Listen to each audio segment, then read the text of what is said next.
Nu skal vi have fundet differentialkvotienten til x i tredje, og vi starter igen med at snyde og se ned i resultatet, at når vi differentierer x i tredje, så skal vi gerne få 3x i anden.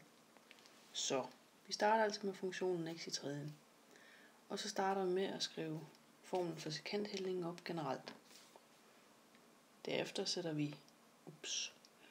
sætter vi forskriften for funktionen ind, så der hvor der står f af x, der skriver vi x i tredje, og der hvor der står f af x0, der skriver vi x0 i tredje. Så står vi her.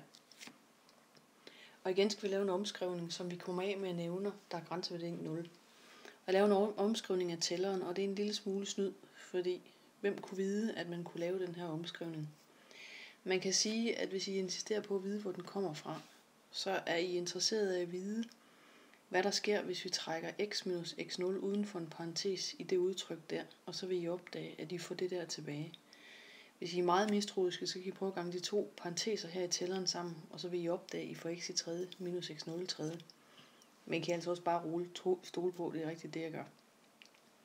Nu står vi med en brøk, hvor der er et led i tæller, der kan gå ud med nævner.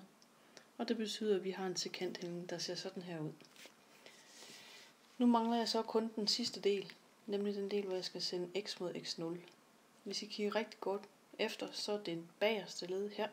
Der står der x0 i anden. Det er ligeglad med, hvad jeg gør ved x. Det led her, der vil det x'et gå mod x0. Så her har vi også et x0 i anden. Og hvis I kigger her, der går x'et også med x0, så der er også et x0 i anden. Derfor er det sådan, at hvis jeg sender x mod x0, så vil den der have grænseværdien 3x0 i anden. Prøv lige at kigge lidt på det, så er I sikre på, at I har forstået det.